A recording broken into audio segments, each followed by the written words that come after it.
Welcome to another edition of the Giants Huddle podcast, brought to you by Citizens, the official bank of the New York Football Giants. I am John Schmeelk. Thank you so much for being with us today.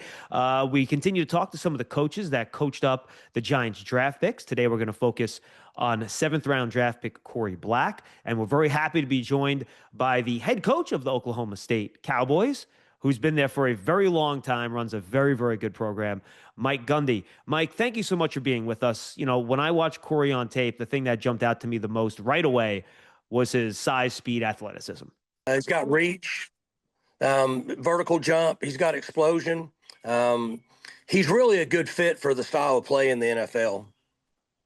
Yeah, and when I was looking at your defense before the draft and then when the Giants drafted him, Coach, I noticed you guys do play a lot of press. A lot of times in college now you see mostly off coverage, but you guys do run a lot of press. How did he work in press for you guys?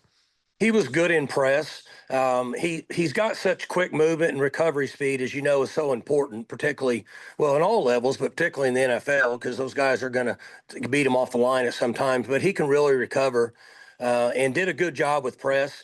In my opinion, needs to really work on using his hands up front and press and develop confidence in that area. I'm an offensive guy, or supposed to be anyway. I don't plan to know the technique of defense.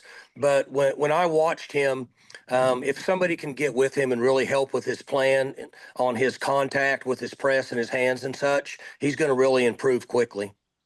Yeah, and I have to imagine for a guy with that size and speed, and to your point, his change of direction and his quickness, he has versatility to either play press man, and obviously every team now on both levels play a ton of zone to kind of play that off and react to the football.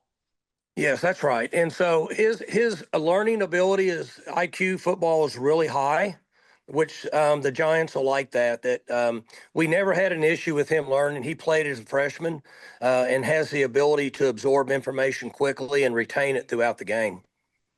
That's terrific. Let's talk about his kind of presence in your program. He was there for 5 years. He was there since 2020. Where did you see the most growth from him over the course of those 5 years at Oklahoma State? Year two, because he played as a freshman, and then when he came back and developed in the weight room and got a better feel, became kind of a seasoned player and wasn't so much a rookie anymore, we saw a lot of development. I was really pleased that the Giants took him because he will play better than he played this year. This was the first losing season we've had here in 19 years, and our team didn't play well the last 5 games of the year, and sometimes that can be a little bit of an issue even individually. And you know how it is when you're playing well and you're winning, everybody plays better than they should.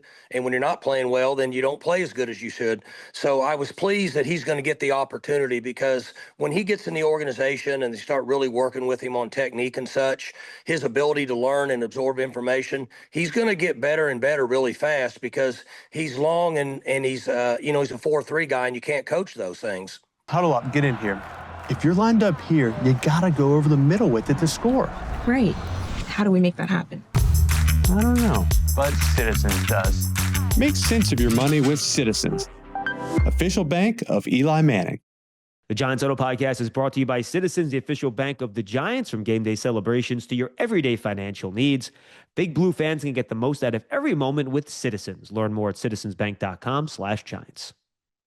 No, you can. You know, you mentioned dealing with adversity for not just the team, but for players and for corners, coaches. You well know you're going to get beat. It's just the way it goes. You're never going to not give up any catches. How is he at bouncing back after maybe having a couple of bad plays, gives up a catch or two? How is he at quickly bouncing back and having that short memory that you have to have at corner? He does a really good job. And I talk to the defensive guys a lot, and I tell them I would want no part of being out there press against a good player with 80,000 people watching, with no safety help over the top, or even one safety over the top.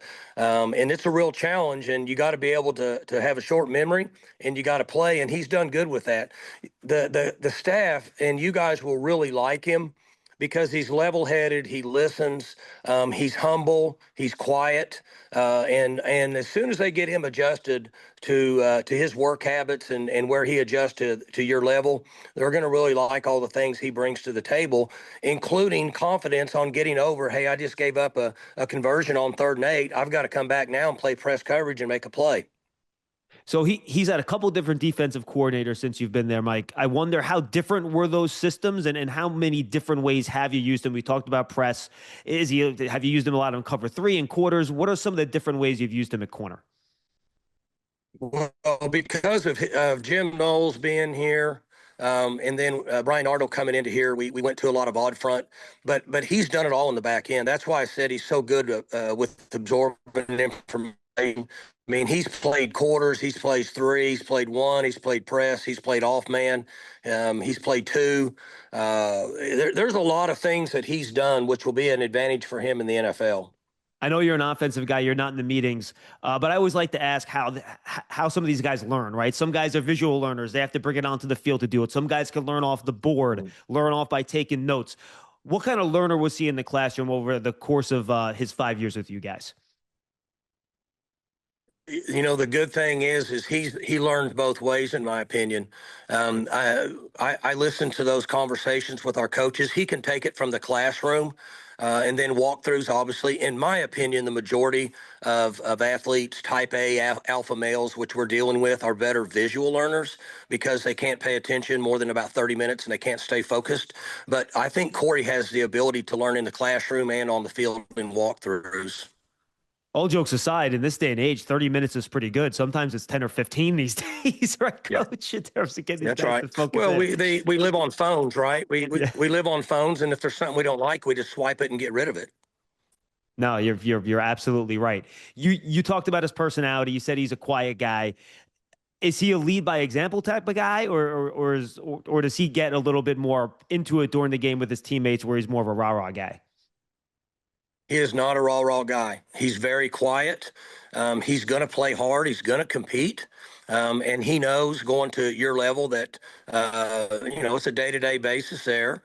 But he's not going to raw. That's just not his natural style. As I said, he's very quiet. And I'm hoping the coaches and obviously the media with the Giants understands you don't take that personal. He just doesn't talk a lot, but he does listen. He does absorb information, and he does understand what's going on.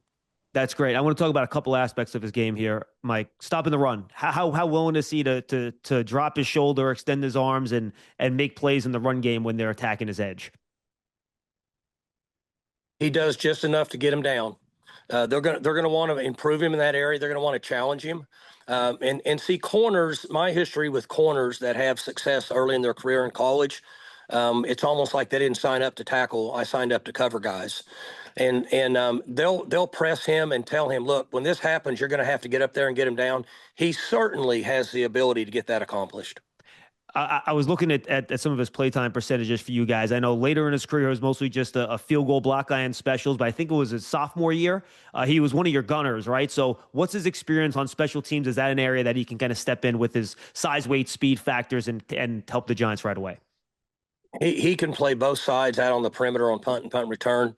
Nice. He's so fast. He can get down the field and cover and force fair catches, and then he can flip on the other side and defend a gunner.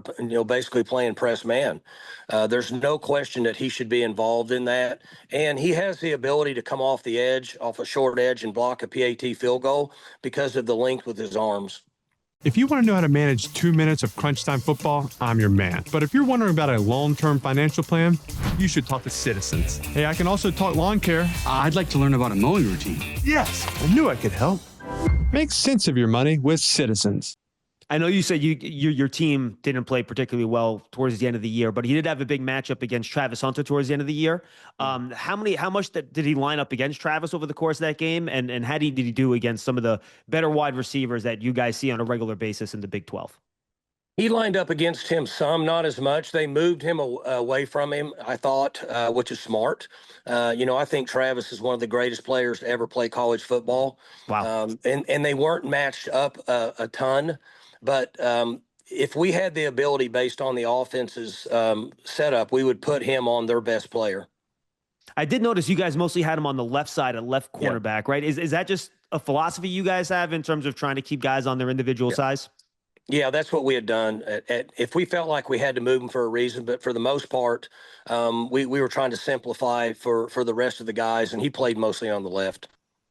Got it. That makes a lot of sense. All right, we talked about him as a football player, her coach, and you kind of talked about his personality, but just in terms of the quality of the person off the field that the Giants and the New York, New Jersey area are getting with Korie Black. What can you tell us about Korie as a guy? Well, he graduates on time, never an issue. We never had anything. I never got a phone call on him. At our place, you have to be very accountable. There's a lot of structure and discipline. Everybody is supposed to be where they are all the time at the right time. There's no questions asked. That's just the way it is. And he was never a guy that was on a list for anything. He was in the right place all the time. That's really good to hear. Is there anything else, Coach, that you want the Giant staff, me, or Giant fans to know about Korie Black and just the core principles that your program installs in these guys? And he was with you for 5 years that I'm sure are kind of like a core part of what he is as a football player. Well, I think everybody in the organization is going to see a young man that's been trained over the 4 years that to be in the right place at the right time. Where we understand respect, we understand accountability, we have structure and discipline, and he'll be able to accept coaching. And we talk a lot in the organization about discipline is not punishment. Discipline is somebody caring enough about you to make sure you're doing the things right all the time. And so he will understand that. He'll be very pleasant for the organization, and I really feel like that his best years are ahead of him. These coaches can get that out of him. He'll be a guy that's playing 6, 8, 10 years from now, and people are going to wonder how he fell all the way to the latter part of the draft. So I'm very excited for the Giants and the people in the New York, New Jersey area, and I really appreciate the Giants taking a chance on him. I know that I talked to Joe Shane the other day. I've talked to a couple of the coaches. I know they're very excited to have him in the building, Coach. Thanks so much for the time. Anything else you want to get out there about anything you're up to, the program that you want people to know about? I appreciate the time, and I've got to get back to portal recruiting right now. Imagine that. So all my best to the Giants. I appreciate the time. Take care. Thank you, Coach. Appreciate the time, my friend. That's head coach of the Oklahoma State Cowboys, Mike Gundy. We thank him for joining us right here on the Giants Huddle podcast, brought to you by Citizens, the official bank of the Giants. Really good stuff. Looking forward to meeting Korie for the first time. Quiet guy, from what I hear, which is not a bad thing necessarily, but we appreciate all the insight from Coach Gundy on how he can be used, which seems like in a lot of different ways, experience in all the different zone coverages, can play in press man. So it'll be interesting to see how they decide to use him here at the Giants and how he fits into their coverage schemes and also how they can use him on specials. So we thank Coach Gundy for joining us. Thank you for joining us on the Giants Huddle podcast. We'll see you next time, everybody.